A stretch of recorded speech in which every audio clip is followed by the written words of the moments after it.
What's up gamers, it's your boy, back at it at Krispy Kreme, here with another video for you to enjoy. Tier videos are all the rage, so today I'm jumping on the bandwagon and ranking all 15 versions of Maimai. Now I've listed out the main differences between the different versions, and this isn't a comprehensive video at all, but just lists the things that are important to me. So first up we have Maimai Original OG, which I think was a good start. They had some good ideas, so I'm going to put it in, let's go with B tier, middle of the road, needed some improvements, but a good beginning. Next is Maimai Plus, which added the ability to select different difficulties in versus mode, which I think is a pretty important feature. But apart from that, they didn't really add a lot, so I'm going to put it in B tier as well. Maimai Green introduced a point system which you could use to buy frames, nameplates, and songs to play. It also added the rating feature, which I dislike, so I might dock it a few points for that. But the announcer from this version up until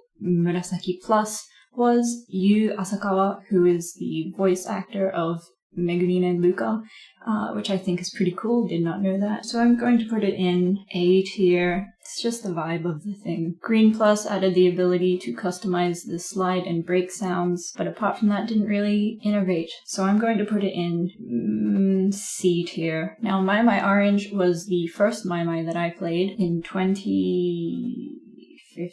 Now Maimai Orange apparently had an option where you could add a yukuri voiceover to songs that you recorded. A yukuri is like a poorly drawn Toho character with a text-to-speech voice that was often used in Japanese Let's Play videos. I'm not sure that it's still a genre that exists, but it was pretty popular at the time. Orange also added slide skips in menus, and the text "please wait until round has ended" was added in English, which I think is pretty important. So I'm going to put Maimai Orange in A tier. Maimai Orange Plus added remaster difficulty, and just for that I'm going to give it S tier because I think remaster is a really great feature. Now Maimai Pink I think is probably my favorite. It was the version that was around when I first moved to Japan. They added one free song plus tutorial if you were playing with a new Aimi card. They added challenge tracks and event tracks, and they added plus difficulties. So before Maimai Pink there wasn't like 6 plus, 7 plus, it was just 6, 7, 8, 9. And also I think the UI was just really cute and I liked it a lot, so it is also going in S tier. Unfortunately Maimai Pink Plus does not fare so well because in this version of Maimai they deleted the song Cruel Angel's Thesis. They also added the track skip function, which is a feature I'm kind of could go either way about, so I think I'm going to give Maimai Pink Plus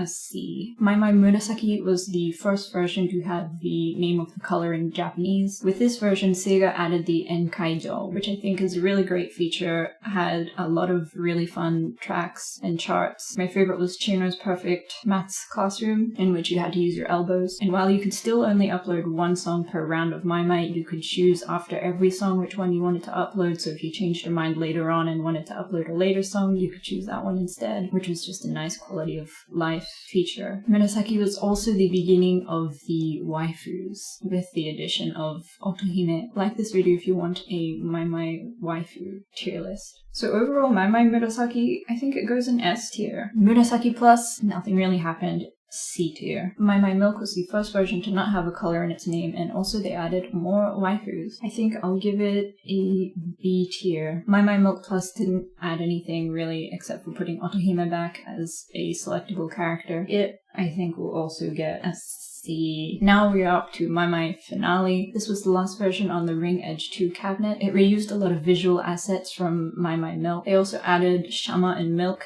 to the partner select, and I felt like their designs were really lacking. I think they've improved on them now, but at the time they were really plain and boring. Finale did have this cool feature where if you played Maimai within 3 days of the last time you played, all master songs would be unlocked and your rating wouldn't go down, which was really nice. But it also had Pandora's Box, which I'm not really sure how I feel about. It was supposed to be like a fun send-off challenge for the higher ranked players, but it felt like a little bit money hungry. So I'm going to give Maimai Finale a C now. Maimai Deluxe Where do we start? Maimai Deluxe has a new cabinet. This meant an upgrade from an NVIDIA GeForce GT 545 to NVIDIA GeForce GTX 1050 Ti. They deleted all of the nameplates and titles and icons in the collection. They added EX notes, which are notes that are perfect regardless of timing, and touch notes, which are on the touchscreen. They added the Deluxe Pass, which is kind of a card printer type situation. They deleted the Utage and easy mode, changed how ratings work completely, and tanked everyone's old ratings. At launch, the cabinet had to be restarted every 3 to 4 hours, otherwise it would lag too hard. The touchscreen is now divided into more areas for more accurate touch and slide notes, but there's no more gameplay camera. They also deleted the partner system and added areas that you travel through to unlock songs. I don't like it. Maimai DX D tier. Now in Maimai DX Plus, they added the partner system back in, which I thought was a nice touch.